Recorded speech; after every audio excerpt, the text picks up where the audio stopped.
नमस्कार, जम्मू कश्मीर का ये बुलेटिन देख रहे हैं आप और मैं हूं प्रियंका गुप्ता आपके साथ। बुलेटिन की शुरुआत करेंगे जम्मू के साथ, क्योंकि जम्मू में आरएसएस चीफ मोहन भागवत आज 4 दिवसीय दौरे पर जम्मू पहुंचे हैं और अनुच्छेद 370 हटने के बाद मोहन भागवत का जम्मू का ये पहला दौरा है, इसलिए काफी महत्वपूर्ण भी बताया जा रहा है और संगठनात्मक गतिविधियों तक सीमित रहे भागवत का दौरा, इसलिए सिविल सोसाइटी के प्रतिनिधियों से वो मुलाकात कर सकते हैं और क्या कुछ खास रहेगा वो भी आपको बताएंगे, क्योंकि उनका 4 दिवसीय जम्मू का जो दौरा है, इसी बीच प्रांत संघ मुख्यालय केशव भवन में सुरक्षा को और कड़ी कर दिया गया है और पहचान पत्र देखने व सुरक्षा जांच के बाद ही संघ मुख्यालय में स्वयंसेवकों को भी जाने दिया जा रहा है। और साथ ही ये भी बताया जा रहा है कि भागवत 2 अक्टूबर को जो जनरल जोरावर सिंह ऑडिटोरियम है जम्मू यूनिवर्सिटी का, वहां पर एक सेमिनार को भी संबोधित करेंगे और क्या कुछ खास रहेगा जानेंगे। हमारे सीनियर साथी विनोद कुमार हमारे साथ ज्वाइन कर चुके हैं। विनोद जी बताइएगा, क्योंकि आर्टिकल 370 हटने के बाद मोहन भागवत का ये पहला दौरा है, तो क्या कहेंगे कितना महत्वपूर्ण इसे माना जाए और क्या कुछ खास इस दौरे के 4 दिवसीय दौरे के दौरान रहेगा?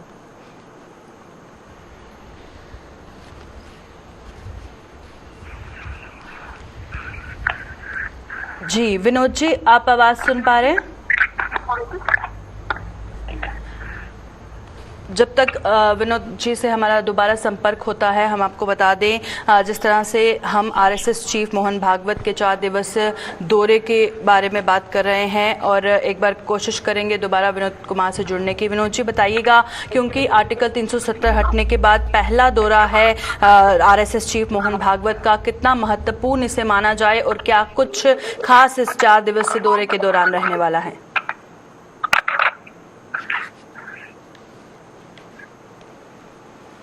चलिए कोशिश करेंगे दोबारा राब्ता करने की, पर फिलहाल आपको बता दें क्या कुछ बातें सामने आ रही हैं। ये बताया जा रहा है कि RSS chief Mohan Bhagwat video conferencing के जरिए आरएसएस कार्यकर्ताओं से बातचीत करेंगे। वहीं पर 2 अक्टूबर को बताया जा रहा है कि जम्मू यूनिवर्सिटी का जो जनरल जोरावर सिंह ऑडिटोरियम है, वहाँ पर एक सेमिनार को संबोधित करेंगे।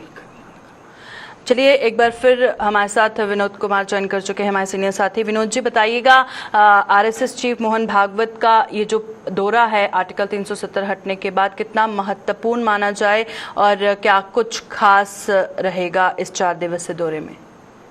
प्रियंका, आज दोपहर बाद वो पहुंच रहे हैं और सरसंघ चालक का जम्मू कश्मीर का दौरा करना अपने आप में बड़ा इंपॉर्टेंट रहता है। और दूसरी बड़ी बात यह है कि 5 अगस्त 2019 के बाद जो इतना बड़ा परिवर्तन हुआ, 370 में संशोधन होता है, खंड 1 को छोड़कर के बाकी सब निरस्त कर दिया जाता है और 35 में हटा दिया जाता है, 35 को पूरी तरह से। उसके बाद सरसंघ चालक डॉक्टर मोहन राव भागवत का यहाँ पर दौरा होना ये अपने आप में इम्पोर्टेंट है। दूसरी बड़ी बात आपने कही कि इसमें क्या क्या होगा इस दौरे के दौरान।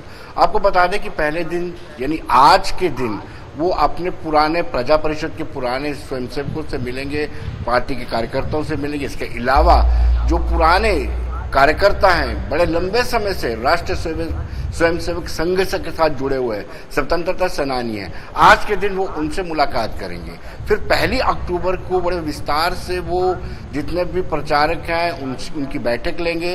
प्रचारक में वो देखेंगे कि शाखाओं की जो उनको नॉर्मल में स्वयं की शाखाएं लगती हैं, दिन की शाखा लगती हैं, सुबह वाली शाखाएं लगती हैं, इन पर चर्चा करेंगे।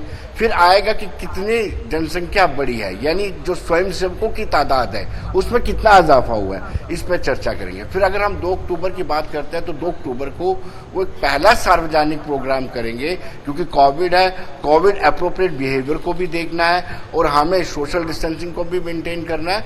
और राष्ट्रीय स्वयंसेवक संघ ने ये जो पब्लिक कार्यक्रम, सार्वजनिक कार्यक्रम रखा है, ये जम्मू यूनिवर्सिटी के जनरल जोरावर सिंह स्टेडियम में रखा है। और उसके बाद 3 अक्टूबर को शाम को बाय ट्रेन जाने से पहले वो कार्यकर्ताओं को ऑनलाइन संबोधित करेंगे, जो राष्ट्रीय स्वयंसेवक संघ के कार्यकर्ता हैं उनको संबोधित करेंगे। जी, जिस तरह से आपने जिक्र किया कि जो आरएसएस के कार्यकर्ता हैं उनसे तो मुलाकात भी होगी और साथ ही वीडियो कॉन्फ्रेंसिंग के जरिए उनको संबोधित भी किया जाएगा। वहीं दूसरी ओर क्या ये भी बताया जा रहा है कि किसी पार्टी नेता से भी वो मुलाकात कर सकते हैं? क्या बीजेपी की तरफ से किसी तरह का इन्विटेशन दिया गया है और उनसे मुलाकात कर जो उनका तालमेल है उसे और कितना ज़्यादा मजबूत किस तरह से बनाया जाए, इस हवाले से भी एक स्ट्रैटेजी तैयार हो सकती है? देखिए प्रियंका, ये एक पेड़ है, राष्ट्रीय स्वयंसेवक संघ की पेड़ है, उसकी बेइंतहा शाखाएं हैं जिसमें भारतीय जनता पार्टी भी एक है, बाकी दूसरे कई संगठन उनकी बात करेंगे तो वो सभी संगठनों के बड़े नेता, खासतौर पर जो पूर्वकालिक होते हैं जिनको होल टाइमर्स हम कहते हैं, वो होल टाइमर सभी के सभी मिलेंगे और अपने अपने जो उनके जो सेक्शन है, जैसे बीजेपी है, अखिल भारतीय विद्यार्थी परिषद है या दूसरे समाज सेवाई संगठन है जो राष्ट्रीय स्वयंसेवक संघ से जुड़ी है, वो अपनी अपनी गतिविधियों का इजाफा अपना विस्तार से विवरण देंगे। दूसरी बड़ी बात यह कि इस पर जरूर चर्चा होगी कि वेव 1 और वेव 2 में स्वयं सेवकों ने कितना कितना काम किया और क्या सेवाएं आवाम की थी। इसके अलावा 370 में संशोधन होने के बाद, 35 से रिपील होने के बाद क्या लोग सोचते हैं जम्मू कश्मीर के, जो राष्ट्रवाद की सोच रखते हैं उनमें कितना बदलाव आया है और किस तरीके से इसका आंकलन करते हैं, इस पर भी चर्चा होगी। भारतीय जनता पार्टी की गतिविधियों पर भी चर्चा होगी। इन सभी समूहों के लोग वहां पहुंचेंगे और राष्ट्रीय स्वयंसेवक संघ के सरसंघ चालक से मुलाकात करेंगे। जी, शुक्रिया विनोद जी तमाम जानकारी देने के लिए। विनोद कुमार हमारे साथ ज्वाइन किए हुए थे और बात कर रहे थे आरएसएस चीफ मोहन भागवत का जो दौरा है किस तरह से खास रह सकता है, किनसे मुलाकात हो सकती है, पर कोविड अप्रोप्रिएट बिहेवियर को देखते हुए ही जो तमाम इवेंट्स है उसे अंजाम दिया जाएगा और साथ ही ये भी बात होगी कि आर्टिकल 370 हटने के बाद कि आम जनता की इस पर क्या कुछ राय है और क्या कुछ किया जा रहा है जम्मू कश्मीर के विकास के लिए।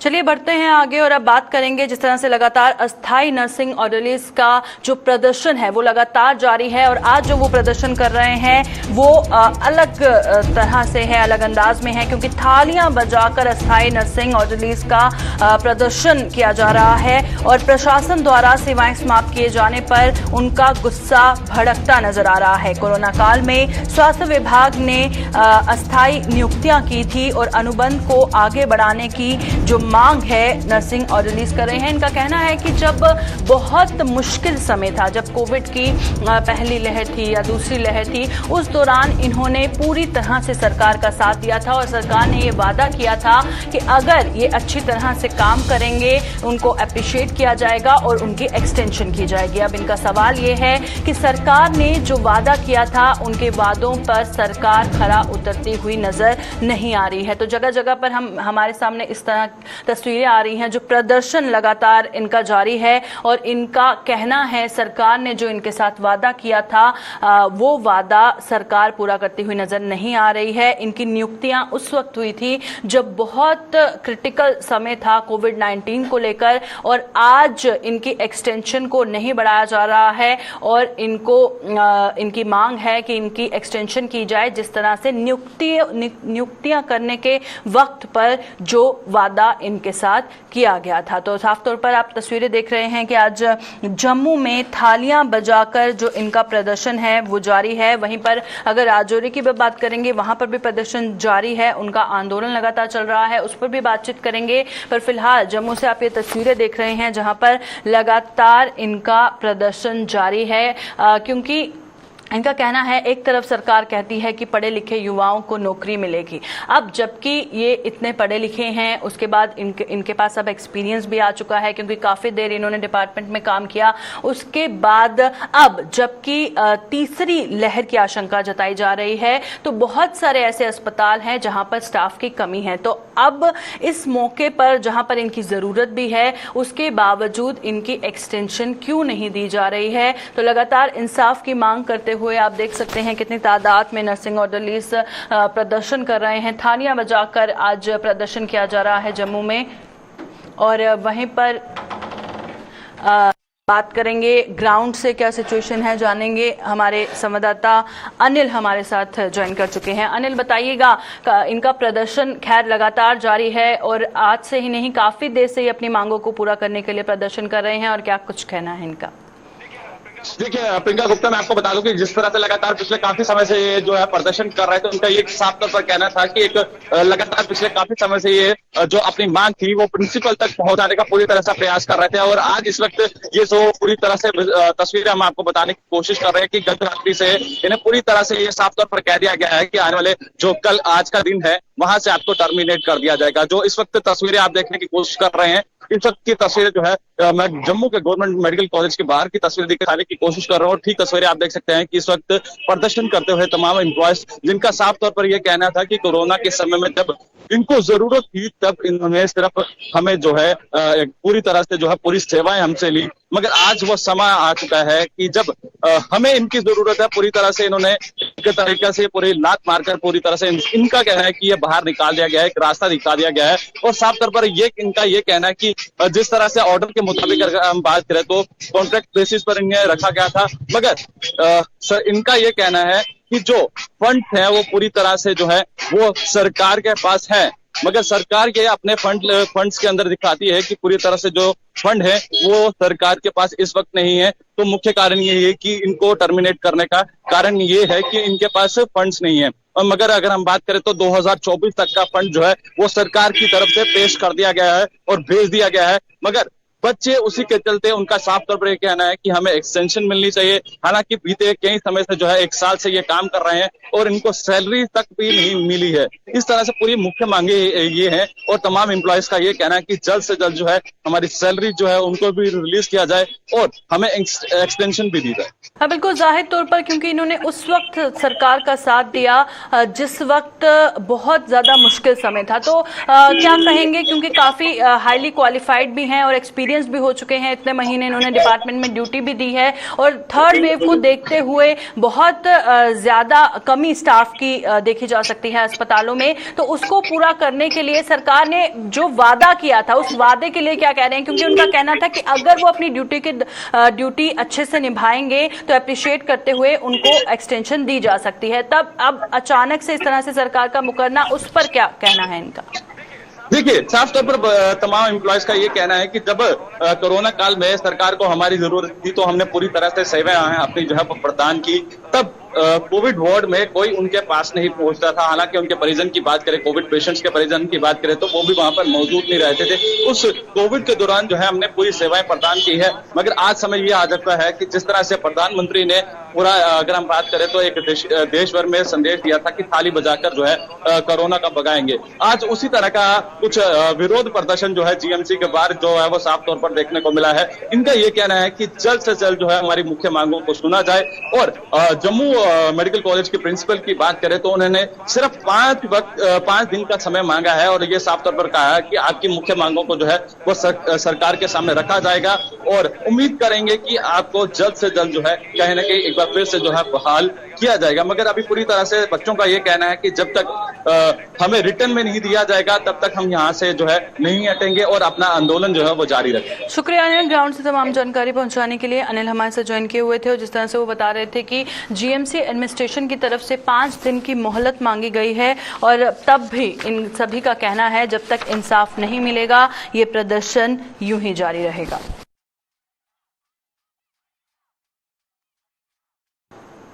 तो चलिए अब बात करते हैं राजौरी की, जहां पर जम्मू से हमने आपको तस्वीरें दिखाई, वहीं पर राजौरी की भी बात करेंगे। तो वहां पर भी इसी तरह से जो अस्थाई नर्सिंग ऑर्डरलीज हैं उनका गुस्सा फूटता हुआ नजर आ रहा है, क्योंकि राजौरी में भी अस्थाई नर्सिंग ऑर्डरलीज का आंदोलन लगातार जारी है और स्वास्थ्य विभाग पर ये बेरोजगार करने का आरोप लगा रहे हैं। हालांकि कोरोना काल की सेवाओं का मेवा नहीं देने का इन्होंने आरोप लगाया हुआ है, जहां पर जम्मू में लगातार प्रदर्शनों का सिलसिला जारी है और इनका कहना है कि जब तक इंसाफ नहीं मिलेगा तब तक ये प्रदर्शन यूं ही जारी रहेगा। वहीं पर राजौरी में भी काफी तादाद में जो इनकी रिक्रूटमेंट हुई थी कोविड के दौरान और इमरजेंसी रिक्रूटमेंट इनकी की गई थी, अब इनका कहना है कि हमें एक्सटेंशन दी जाए और अपने वादे पे जो सरकार है वो खरी उतरे। तो चलिए राजौरी का रुख करते हैं। जमशीद हमारे साथ ज्वाइन कर चुके हैं। जी जमशीद, बताइएगा, एक तरफ हमने जम्मू में भी देखा कि बहुत ज्यादा आक्रोश नजर आ रहा है, वहीं पर राजौरी का क्या हाल है? इनका बिल्कुल आज राजौरी में काफी आक्रोश देखने को मिला है, क्योंकि इन बच्चों का ये कहना है कि जब कोविड की दूसरी लहर थोड़ी पीक पे थी उस वक्त इन लोगों को लाया गया और ये जरूर कहा गया था कि इनको 3 महीने के लिए लगाया जा रहा है, उसके बाद एक्सटेंड किया जाएगा।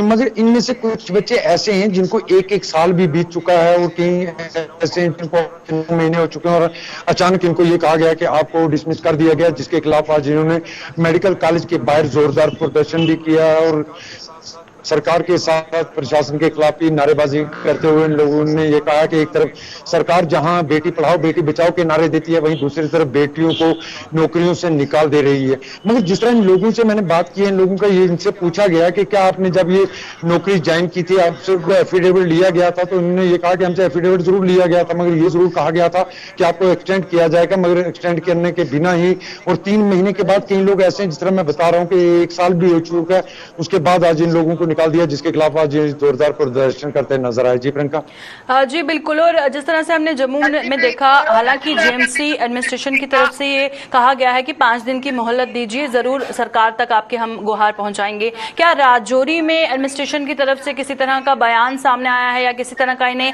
आश्वासन दिया गया है, और इनका क्या कहना है कि प्रदर्शन इनका कब तक जारी रहेगा?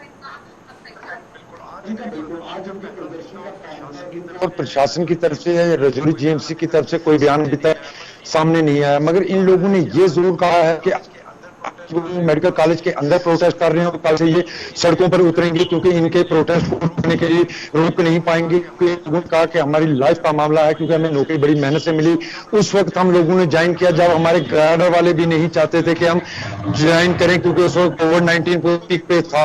उसको देखते हुए प्रशासन की तरफ से कोई बयान या जीएमसी की तरफ कोई बयान सामने नहीं आया, क्योंकि आज राजौरी में प्रदर्शन का ये पहला दिन ही था जो अब जीएमसी के अंदर इन्होंने प्रदर्शन किया और इन्होंने ये चेतावनी जरूर दी है कि अगर हमारी मांगे पूरी नहीं की गई तो कल से वो सड़कों पर उतरकर भी प्रदर्शन करेंगे।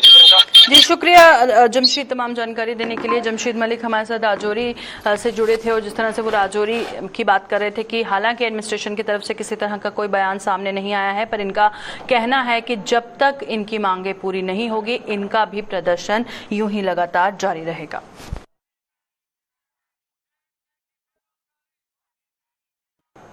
चलिए अब बात करते हैं सांबा की, क्योंकि सांबा में कोविड-19 का प्रकोप जो है वो बढ़ता हुआ नजर आ रहा है, क्योंकि केसेस के ग्राफ में जिस तरह से इजाफा हो रहा है। आपको बता दें कि माहौरगढ़ इलाके में एक ही परिवार के 3 सदस्य कोरोना पॉजिटिव पाए गए। बच्चे के संक्रमित पाए जाने के बाद परिवार के 2 और सदस्य कोरोना पॉजिटिव हो गए। तो माहौरगढ़ को प्रशासन ने पहले से ही माइक्रो कंटेनमेंट जोन घोषित किया था। अब इसी तरह से कोरोना के बढ़ते केसेस को लेकर क्या कुछ एडमिनिस्ट्रेशन कदम उठाएगी वो आने वाला वक्त बताएगा। हालांकि लगातार जो कोरोना पॉजिटिव बढ़ते मामले हैं उससे साफ जाहिर होता है कि कोरोना का प्रकोप वहां पर बढ़ता हुआ नजर आ रहा है। हालांकि इससे पहले हमने देखा था कि सांबा में कोरोना केसेस का जो ग्राफ है वो कम हुआ था, पर अब जिस तरह से एक ही परिवार के 3 सदस्य कोरोना पॉजिटिव आए हैं, अब बच्चे के संक्रमित पाए जाने के बाद परिवार के 2 और सदस्य कोरोना पॉजिटिव हुए हैं। तो जिस चेन को हम तोड़ने की बात कर रहे थे वो आप देखिए कि कहीं ना कहीं उसका जो एग्जिस्टेंस है वो नजर आ रहा है, और इसी बीच बहुत ज्यादा जरूरत है एहतियात बरतने की। चलिए रुक करते हैं ग्राउंड का। सांबा से हमारे संवाददाता ऋषि खजूरिया हमारे साथ ज्वाइन कर चुके हैं। जी ऋषि, बताइएगा, अगर कोरोना के हवाले से बात करें तो किस तरह का, जिस तरह से बहुत सारे केसेस सामने आ रहे हैं, तो एडमिनिस्ट्रेशन क्या कुछ कदम उठाती नजर आ रही है? देखिए, आपको बता दें प्रियंका, जिस तरह से लगातार माहौरगढ़ इलाके को लेकर हमने पहले भी जिक्र किया था कि प्रशासन ने इसे माइक्रो कंटेनमेंट जोन घोषित किया था और यहाँ एक मामला सामने आया था, लेकिन अब बताया जा रहा है प्रशासन की ओर से कि यहाँ एक ही परिवार के 3 पॉजिटिव मामले सामने आ चुके हैं और कंटेनमेंट जोन ऑलरेडी पहले ही बनाया था। और जो ये मामले सामने आए, जिस तरह से इस इलाके में कॉन्टेक्ट ट्रेसिंग की जा रही है, यहाँ पर टेस्टिंग को बड़े स्तर पर शुरू किया गया है, तो उसी का नतीजा है कि यहाँ पर एक ही परिवार के ये 3 सदस्य पॉजिटिव हो चुके हैं। तो कहीं ना कहीं एक चिंता का विषय बन चुका है कि यहाँ जिला सामा में ये आंकड़े पूरी तरह से शून्य पर आ चुके थे, लेकिन अभी भी जिला सामा में अब एक्टिव केसेस 7 हैं। तो यहाँ जो 3 पिछले हफ्ते में माइक्रो कंटेनमेंट जोन बनाए गए थे, हालांकि प्रशासन ने एक चीज इसमें चेंज कर दी है कि यहाँ जब पहले 1 या 2 पॉजिटिव मामला सामने आता था तो उस इलाके को कंटेनमेंट जोन नहीं बनाया जाता था, लेकिन किसी तरह का रिस्क कोई नहीं लिया जाएगा। और खासतौर पर डेल्टा वेरिएंट को भी देखा जा रहा है, और इसी को ध्यान में रखते हुए ये प्रशासन फैसला ले रहा है कि अगर एक भी केस किसी लोकेलिटी से सामने आता है तो इसे यहाँ माइक्रो कंटेनमेंट जोन घोषित किया जाएगा।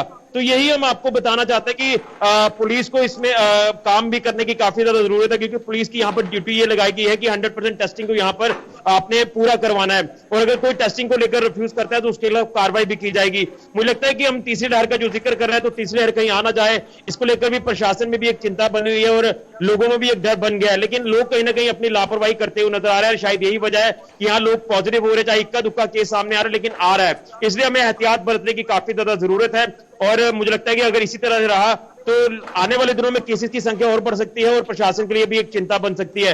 लेकिन यहाँ जो व्यवस्था प्रशासन ने बनाई है, चाहे हम अस्पतालों की बात करें या फिर ग्राउंड पर जो काम किया जा रहा है, अभी तो प्रशासन यह आश्वासन दे रहा है, ये दावा कर रहा है कि हम अच्छा काम कर रहे हैं, लेकिन कितना ग्राउंड पर उतरकर काम किया जाता है और कितनी जल्दी जो ये केसेस है इन्हें जो वो अभी कह सकते हैं कि कंटेन किया जाता है कोविड को, ये तो आने वाले वक्त में पता चल पाएगा। लेकिन प्रशासन ने जो एहतियातन तौर पर जो प्रिकॉशंस लेने हैं वो लेना शुरू कर दिया है, और 3 माइक्रो कंटेनमेंट जोन जो बने उसमें से माहौलगढ़ इलाका जो बनाया गया था वहां से अभी तक 3 पॉजिटिव मामले सामने आ चुके हैं। जी शुक्रिया ऋषि, तमाम जानकारी देने के लिए। सांबा से ऋषि खजूरिया हमारे साथ ज्वाइन किए हुए थे, और जिस तरह से वो बता रहे थे कि एडमिनिस्ट्रेशन तो अपनी तरफ से कदम उठा रहा है, वहीं दूसरी ओर जरूरत है कि लोग भी एहतियात बरतें, क्योंकि इस कोरोना चेन को तोड़ा जा सके।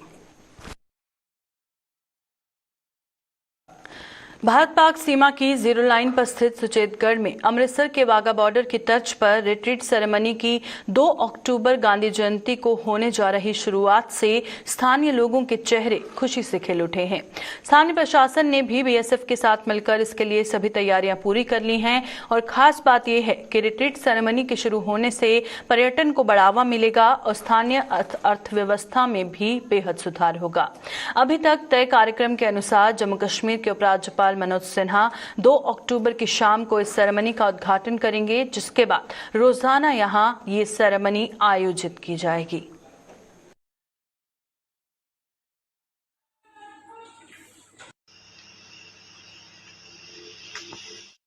छत्तीसगढ़ में जहाँ बीएसएफ 2 अक्टूबर गांधी जयंती के दिन यहाँ रिट्रीट सेरेमनी शुरू करेगी इस बार। तो ये किस्म का समझो वाघा बॉर्डर की तरह ही परेड होगी यहाँ। तो उस परेड को देखने के लिए शुरुआत हो रही है। हमारे माननीय एलजी साहब आ रहे हैं, उसके साथ बाकी ऑफिसर्स आ रहे हैं। तो ये अपनी किस्म की एक नई किस्म की चीज़ होगी जम्मू वालों के लिए। जम्मू के लोग हैं जो वो वाघा बॉर्डर पर देखने जाते हैं परेड को। उसकी जगह जहाँ अगर शुरू हो जाता है हमारा प्रोग्राम, ये बॉर्डर खुल जाता है तो नई में खुलेगा, तो ये परेड इनकी रेगुलरली चलती रहेगी। इससे लोकल लोगों का जो है उनकी इकॉनमी में भी फर्क पड़ेगा, दुकानदारों को फर्क पड़ेगा, उनकी इकॉनमी बढ़ेगी, उन लोगों के लिए ट्रेड बढ़ेगा, और हमारे जो लोकल लोग हैं या आगे पीछे के जो भी हैं उनको जहाँ बीजेपी बॉर्डर टूरिज्म को ये बूस्ट मिलेगा। तो टूरिज्म डिपार्टमेंट ने ये काफ़ी वहाँ बंदोबस्त किया हुआ है, तो इससे ये काफ़ी अच्छा रहेगा। कारोबार चलेगा, दुकानें खुलेगी, टूरिस्ट आएंगे, हमारे को बहुत फायदा हो जाएगा, रोड भी अच्छा बन जाएगा जी। हाँ, ये वाघा बॉर्डर जो परेड होती है, इस बॉर्डर पर भी परेड होया करेगी, परेड डेली चला करेगी इधर भी। इस तरह मैं बहुत बहुत स्वागत करदा, क्योंकि ये जो रोजगार है ये साढ़े लोगों का काफ़ी सारा बढ़ेगा। क्योंकि बाहर तो जो टूरिस्ट आएगा, वो जो टूरिस्ट आएगा इतने साढ़े लोगों को बेनीफिट होएगा, क्योंकि अं भी इतने रोड के पर ही साडा मकान है, तो अं इसका स्वागत करने। ये बहुत अच्छी स्कीम है, बहुत अं बड़े खुश हैं गौरमेंट की स्कीम। साढ़े इतना बार्डर से आएगा, ਜਿਹੜੇ ਸਾਡੇ ਗਰੀਬ ਲੋਕ ਨੇ ਇਹਨਾਂ ਨੂੰ ਰੋਜ਼ਗਾਰ ਮਿਲੇਗਾ, ਜਿਹੜੀਆਂ ਦੁਕਾਨਾਂ ਨੇ ਛੋਟੀਆਂ ਦੁਕਾਨਾਂ ਨੇ ਇਹਨਾਂ ਦਾ ਵੀ ਰੋਜ਼ਗਾਰ ਵਧੇਗਾ, ਤੇ ਇਹ ਬਹੁਤ अच्छी गवर्नमेंट की स्कीम है। आम पब्लिक को फायदा हो जाएगा कि जैसे उधर बनेगा कोई माना काम चलेगा काफ़ी, तो लोगों की दुकानें वगैरह बनेंगी, लोगों का कुछ आने जाना, आम पब्लिक को भी फ़ायदा हो जाएगा। लोगों की जैसे बासमती वगैरह लोगों को पता नहीं है, तो उधर से बासमती वगैरह भी लोगों का उधर से लोगों की दो 4-4 किलो लोग बाहर से आते हैं, खरीद के ले जाएंगे। जम्मू कश्मीर केंद्र शासित प्रदेश प्रशासन ने अंतर्राष्ट्रीय सीमा पर तारबंदी के साथ सटी जमीनों पर जल्द खेती शुरू करने जा रहा है। इसके लिए कृषि विभाग ने तैयारियां शुरू कर दी हैं और अब जल्द ही तारबंदी के साथ सटी जमीनों पर खेती लहाएगी। आपको बताते चलें कि अंतर्राष्ट्रीय सीमा पर तारबंदी के पास पाकिस्तान द्वारा लगातार गोलाबारी के कारण पिछले कई वर्षों से सैकड़ों कनाल जमीन बंजर पड़ी है, जिसे आबाद करने के लिए अब कृषि विभाग ने जमीनों के मालिकों और सीमा सुरक्षा बलों के साथ मिलकर योजना बनाई है। इसके चलते जल्द ही इन जमीनों पर फिर से खेती करने की प्रक्रिया शुरू की जाएगी और इस योजना को लेकर डायरेक्टर एग्रीकल्चर जम्मू के शर्मा का क्या कुछ कहना है, आइए आपको दिखाते हैं। बॉर्डर एरिया का जो फैलो लैंड्स हैं, ये पीछे जब डिस्टर्ब्ड एरिया रहता है तो लैंड फैलो रह जाती है। खासकर ये जो ज़मीन है ये फेंसिंग से आगे की है, जीरो लाइन तक। फेंसिंग हमारी थोड़ी पीछे है, फिर आगे जाके जीरो लाइन है, तो वहाँ पर कुछ एरिया जो है अनसोन रह जाता था। अब पीस है, तो कोशिश हो रही है कि हम बॉर्डर एरिया के वो वाली ज़मीन है उसमें कैसे खेती करें। बड़े पैमाने पे एक पॉलिसी मैटर बनाया पहले कि वो विलेजेस आइडेंटिफाई किए जो बॉर्डर के 3 किलोमीटर के अंदर की रेंज में हैं, जहाँ ये मतलब फैलो लैंड्स हैं। फिर उनको कैसे उन लैंड्स को मतलब खेती कैसे की जाए, क्योंकि वहाँ पर आपको पता है ये सरकंडा घास जो है अब वो उग चुका है, तो सरकंडा घास को पहले उसको हटाना है। तो सरकंडा घास के हटाने के लिए भी एक पॉलिसी हमने पेपर गवर्नमेंट को दिया था। वहाँ के जो लोकल जो फार्मर है जिसकी वो ज़मीन है उनको इन्वॉल्व करना है उस बॉर्डर एरिया की खेती में। तीसरा, हमारे बीएसएफ के साथ भी कुछ इश्यूज थे, कौन सी क्रॉप उगाई जाएगी, कौन सी क्रॉप नहीं उगाई जाएगी, क्योंकि कुछ टाल ग्रोइंग क्रॉप्स होती हैं जिसके लिए कुछ दिक्कत रहती है। तो हमने वो भी क्रॉप्स आइडेंटिफाई कर ली कि इस बॉर्डर एरिया में जैसे लो हाइट वाली क्रॉप्स हैं तो उनको ज़्यादा प्रमोशन वो दी जाएगी, और लोगों को एंट्री जो होगी फेंसिंग से आगे की जो एंट्री है उसमें भी उनको फैसिलिटेट किया जाएगा, उनकी टाइमिंग और सारा कुछ।